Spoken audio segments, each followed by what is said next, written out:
Quick question before we go anywhere. If I could compress 40 of the most profitable money books into 1 hour that upgrades your bank account, would you spend the next 60 minutes leaning in or keep scrolling and hope luck catches you later? Be honest, because this is the fork in the road that most people never notice. One path says, I'll do it when I have time. The other path says, I'll make time for what multiplies my time. If you chose the second path, welcome. My job today is simple. Transfer the rare, repeatable ideas that take you from 0 to your first 100,000, then to your first million, and then from there to 8 figures and beyond, without wasting a syllable. Start by trying on this belief for size. Money is not a trophy. It's a tool. It builds the life you want when you're not in the room. If the word money still makes your stomach tighten because someone told you money is the root of all evil, notice that this was probably said by someone who had to make peace with not having any. That story might have protected them. It won't serve you. Wealth, properly understood, is freedom and control freedom to do what you want when you want and control over your calendar, your energy, and your attention. If you can't yet feel that is true, that's okay. Keep listening.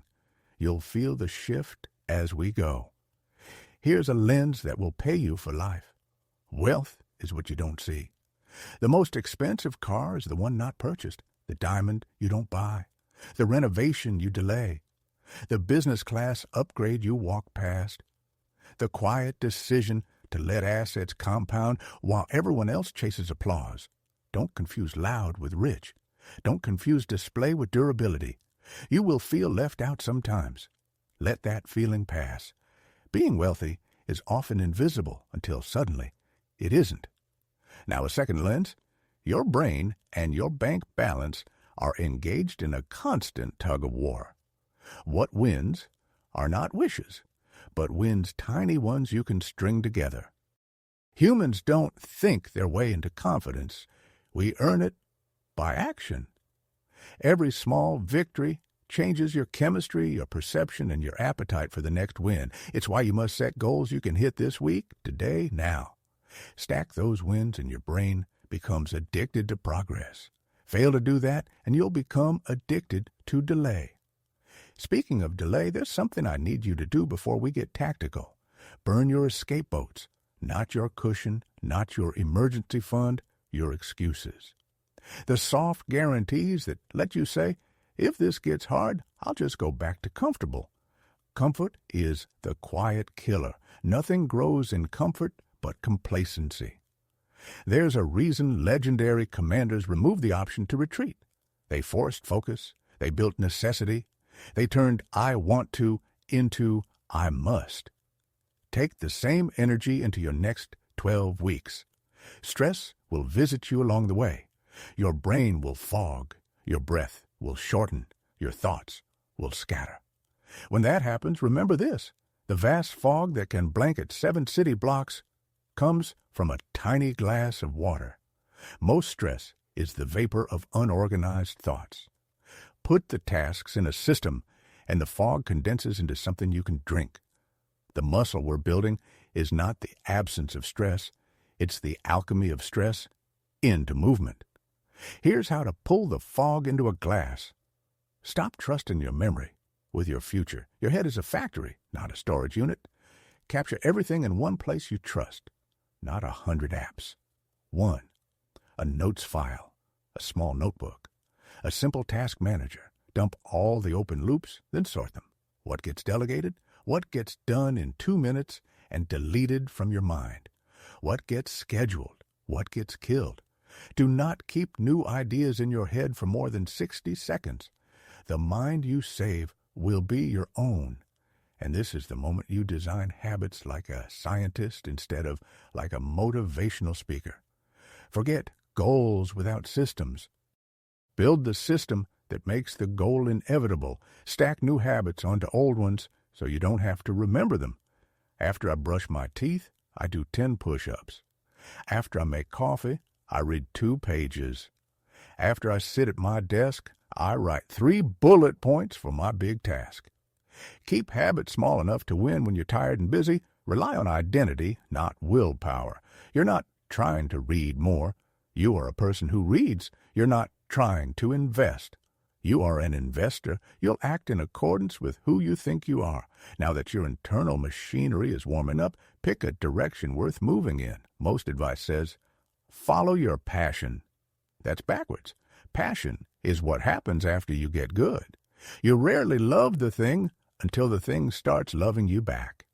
You earn passion by getting really, really competent at something others value. Which brings us to a huge unlock, your unfair advantage. Everyone has one. A native strength, a network others don't have, a perspective others overlook, a weird combination of skills that makes you a category of one. If you can't find it yet, steal like an artist. Borrow from multiple sources, mix and repeat until the blend can't be traced to a single recipe. That's how originality is made. All of that is how you make more money. But if you don't understand the difference between an asset and a liability, you'll sprint on a treadmill, not a track. Every purchase needs one simple test. Does this put money in my pocket or take it out? If it pays you, it's an asset. If it drains you, it's a liability. Yes, even the house you live in, if it only ever consumes cash, is not an asset. That doesn't make it bad. It makes it honest. Your job is to accumulate assets that pay you while you're asleep. Here's why urgency matters. Imagine I hand you a choice. $3 million today or a single penny that doubles every day for 31 days. The right answer is the penny. It grows to over 10 million. Compounding is slow, then sudden. It's boring, then brutal. It punishes the impatient and rewards the consistent. It is the most predictable force in personal finance, and most people never let it work long enough to feel it. Don't be most people. That brings us to investing. When the world is euphoric, when your barber and your barista and your cousin's cousin all swear they're geniuses, remember this. Markets detach from value all the time. Prices are votes, not verdicts. Treat the market like a manic partner who is wildly generous some days and unreasonably depressed on others. You are not obligated to accept their mood. Anchor to business reality. If you love the product, if you see the stores full, if you use the software and it saves you time, you might have an edge that spreadsheets miss. But never forget the average. The longer the horizon, the harder it is for stock pickers and fund managers to reliably beat the market. Buying broad, low-cost funds that track entire markets is not sexy, but it's a ruthless strategy for anyone who doesn't want their future tied to predicting moods. If you want excitement, allocate a small portion to individual bets. Respect risk. Keep the foundation boring. So far, we've rewired how you think, organized how you act, selected what you'll get good at, and decided what to buy. That's your engine from nothing to your first $100,000. Protect every dollar, invest consistently, build skills that command higher pay, and let compound interest do the heavy lifting. Your next upgrade is graduating from selling time to building leverage. This is where life gets interesting. Visualize 4 ways to make money. You can be an employee. You can be self-employed. You can own a business. You can be an investor. Nothing wrong with any box, but the right side of that grid, business owner and investor, lets you control systems that make money even when you aren't present. That's the move. Your paycheck should become seed capital for assets and systems, not proof of your value as a human. Once you really get that, you stop asking, how do I make more per hour? And start asking, how do I make hours irrelevant? One of the most powerful shifts you'll make is from absolute income to relative income. Absolute income is the total dollars. Relative income measures the time and location freedom that produced those dollars. If someone earns $500,000 but needs 80 hours a week and must live in one city to do it, and another person earns $40,000 working 4 hours a week from anywhere, the second person may be richer. by the measure that actually governs your life and time. You control an energy you enjoy. You can't spend prestige. You can spend mornings with your kids. You can spend afternoons building a new product optimized for the version of Rich that includes your calendar. Now, the question everyone asks is, what business should I start? Wrong question. Ask, what truth do I believe that the market hasn't accepted yet, and how can I test it small? The biggest outcomes usually begin as a contrarian insight that turns out to be right. People will never rent strangers' homes. People don't want to binge entire seasons on a couch. People will never buy shoes online. People don't want cars that drive themselves. The world said no, until it said yes. You don't need a moonshot. You need one sliver of everyone's missing this, then evidence. Don't wait for lightning to strike. Manufacture it. Every day, write down 3 things that annoy you, slow you down, or waste money. Ask how they could be done better. That's 90 raw ideas a month. Most will be trash.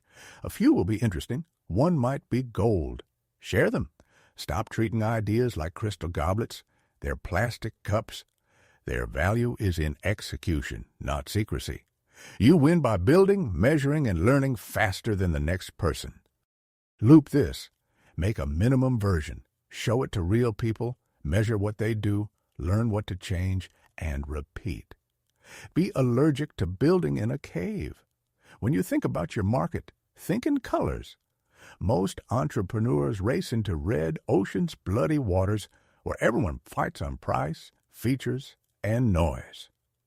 Your job is to find clear water, carve a category, narrow your niche, or reframe the problem so you become the obvious choice for a specific someone. Then make demand exceed supply on purpose. Humans want what others want and can't easily have. That's not manipulation. That's how desire works. Your waiting list is not a vanity metric. It's a pressure gauge. It lets you sequence production, maintain quality, and keep prices healthy. Let's talk about selling, because it is not a dirty word. You don't create desire. You channel it. You translate what people already want into your offer with clarity. Are your customers painfully aware of their problem, or do they need you to name it? Are they already hunting for a solution, or must you show them one exists? Are they comparing vendors, or are they indifferent? Your message should match their stage. Speak to the headache they woke up with, not the vitamin you think they should swallow. Simpler copy wins. Earn trust by showing, not telling, screenshots, demos, case studies, trials. Now we enter the final ascent, the one most people never attempt because it feels like a different sport. At 7 figures and beyond, your bottlenecks shift from what should I build now to how do I move people to build it with me? Leadership, persuasion, negotiation, systems. This is not fluff. This is the multiplier. There are a handful of human levers you can start pulling today. Reciprocity is a lever. When you create value first, fix the tiny thing for free, answer the scary question thoroughly, ship the resource that actually helps. People feel a pull to respond in kind. Use this sincerely. Don't keep score on a sticky note. Make it your default posture. Scarcity is a lever, not the fake kind. The real kind that comes from prioritizing quality and focus. We release 50 seats on the first Monday of each month at noon. That's honest scarcity. Consistency is a lever.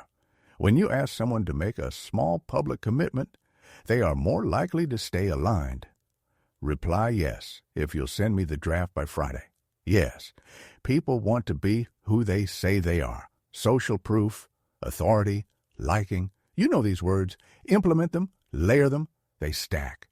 Negotiation is not about domination. It's about information. The person who learns the most wins the most. Replace pressure with curiosity. Trade certainty for calibration. Label what you see. It sounds like the timeline is scaring you. It seems like you feel this risk lands entirely on your side. Get to know faster. Is it a crazy idea to delay this 1 month to de-risk the launch? Have you given up on solving this quarter? You'll be shocked how often the other side opens up once you stop trying to bulldoze them into yes. The deal you save might be your own. Selling ideas requires story, not spreadsheets. Your audience has a gatekeeper in their heads. The old animal brain asks, is this dangerous? Is it boring? Is it complicated? If you trigger danger, boredom, or complexity, you lose the room. Break through with novelty, emotion, and a clean ask. Show contrast. Speak in pictures. Make the next step so clear a tired human at 11 p.m. could take it. Inspire before you instruct. People follow why long before they care about what. If you can place a purpose at the center of your circle, then show how the system works, and finally what it is, you will move hearts and hands. If you start with what, you sound like everyone else. We make drills. Then I snooze. We help homeowners hang memories without fear. Hello. Lead with the transformation. Here's a law you won't hear in polite company. Power accrues to the person who can't be replaced. If you can be easily swapped, your leverage is limited. But here's the flip side you must engrave into your company's walls. Never build a business that depends on irreplaceable people, including you. That's not a contradiction. It's a design challenge. You, as a leader, have become rare by your ability to design systems where no single person is a critical point of failure. If your entire operation collapses when one elite salesperson quits, you don't have a business. You have a hostage situation. This is why systems thinking pays like nothing else. Most founders are excellent technicians. They know how to bake the cake, shoot the video, write the code, or close the deal. Then they open a bakery, a studio, an agency, a shop, and discover that running a company is an entirely separate job. The fix is to work on the business, not just in it. Document the process as you do it. Name roles before you hire people. Standardize before you scale. Your future self will thank you with more free time than you thought possible. And while we're on money mechanics, inject discipline into your cash flow. Protect profit first. Don't wait for leftovers. Pre-allocate every dollar that comes in. A slice for profit, a slice for taxes, a slice for owner pay, a slice for operating expenses. Separate accounts force honesty. Constraints produce creativity. You'll spend to the size of your container if you let yourself. Make the container smaller. You'll find a way. There's an animal you'll want to become as you mature. Not a fox, not a peacock, a hedgehog. Pick the narrow hill you will defend for a decade.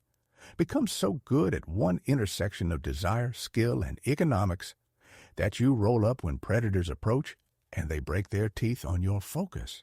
Variety is intoxicating. Focus is compounding. When you choose your hill, the world finally knows what to come to you for. Then the flywheel begins to spin.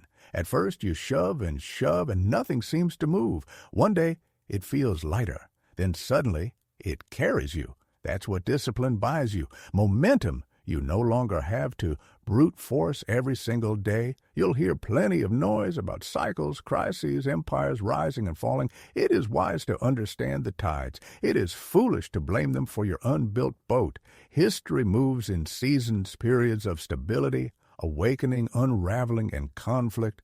Great powers ascend and decline. Interest rates rise and fall. Demographics shift. All of this matters once your system is big enough to be moved by the wind.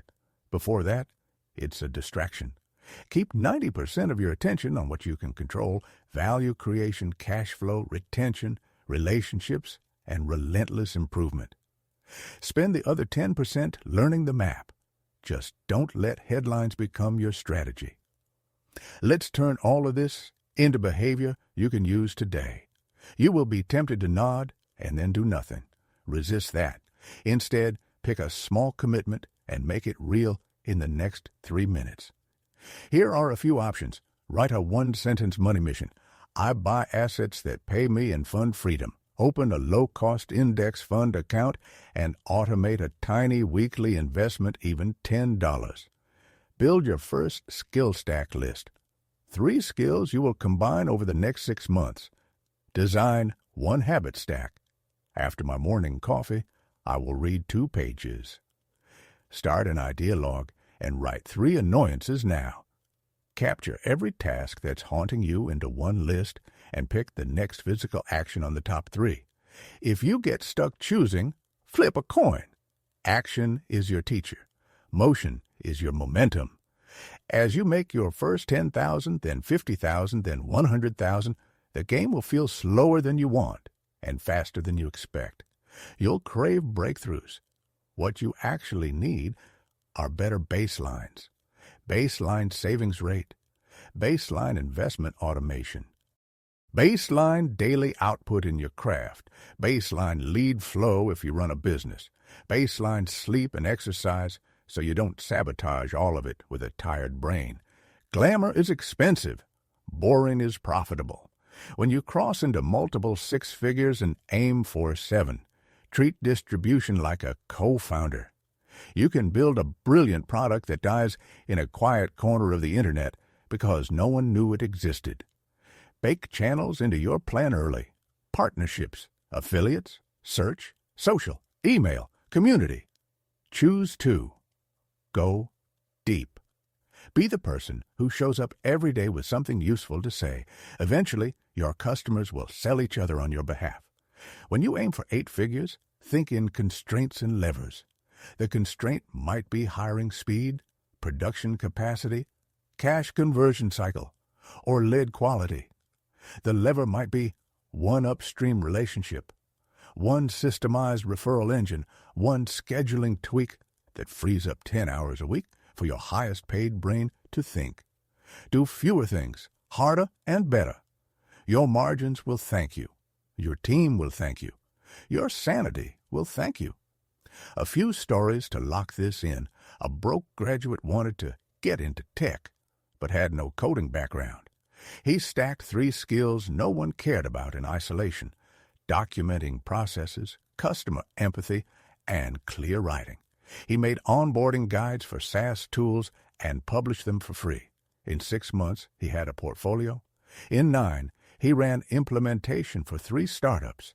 In 18, he owned a niche agency that trained customer teams for product launches. No virality, no magic. A unique skill stack on purpose. A shop owner was drowning in repairs. He started fixing tiny issues on the spot for free loose screws, bent parts, quick solder jobs. He trained his team to do the same. Sales went up. Reviews went up. The neighborhood started sending friends because they'll take care of you. He didn't discount big-ticket items. He over-delivered on tiny items and let reciprocity do the math. A freelancer was proud of working 80 hours a week. He wore it like a badge. We changed 1 number, profit first, 10% set aside before expenses, a separate account for taxes, a separate account for his pay. He felt poor for 3 months because his operating account was smaller. Then he felt calm for the first time in years. A year later, he had profit in the bank when a slow season hit. He didn't panic. He planned. That's the difference between running and running a business.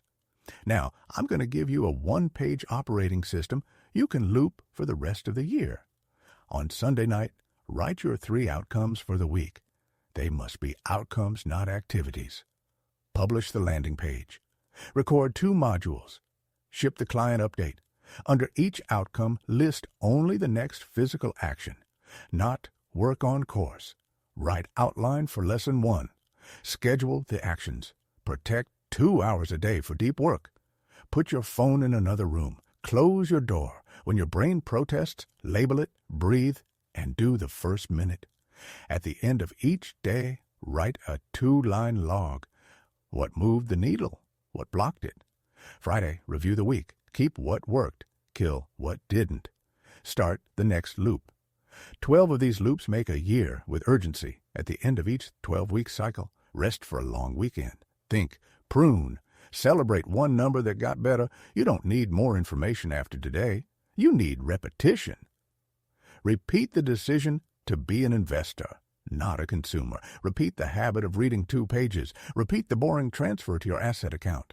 Repeat the workflow that ships useful work every single day. Repeat the loop that asks customers to tell you the truth.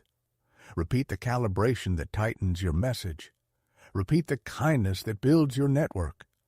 Repeat the boundaries that protect your focus. And if you want one more question to carry with you into the next hour, carry this. What is one asset I can push into the world this week that will continue working for me next week, next month, next year? A page, a video, a template, a product update, a partnership, a hire, a process, an investment. Pick one, create it, release it. Let time do its part while you start on the next brick. Are you worse than millionaires? No. Most simply started earlier, compounded longer, and eliminated distractions faster. Start now. Keep going when it's dull. Push through when it's noisy. Focus on what compounds. Cut what doesn't. Measure the right things. Talk to your customers. Care about outcomes. Respect cash. Build systems. Teach your brain that action is easier than anxiety. You will look up one day and realize you're living inside the answer you wrote down weeks ago on a napkin. Freedom and control. Last nudge. Take 60 seconds when this ends. Write the date. Write My Wealth System v. Hawan. Write 3 bullet lines. The identity you're claiming. I am an investor and a builder. The tiny habit you'll do daily. 2 pages, $2 invested, 1 task shipped. And the asset you will ship this week. A 1-page guide, a landing page, a video demo. Then stand up and take the first step. Open the account. Outline the guide. Hit record. Send the message. Today is the only day compounding allows you to influence. Yesterday is set. Tomorrow is a rumor. Today is a lever. Pull it.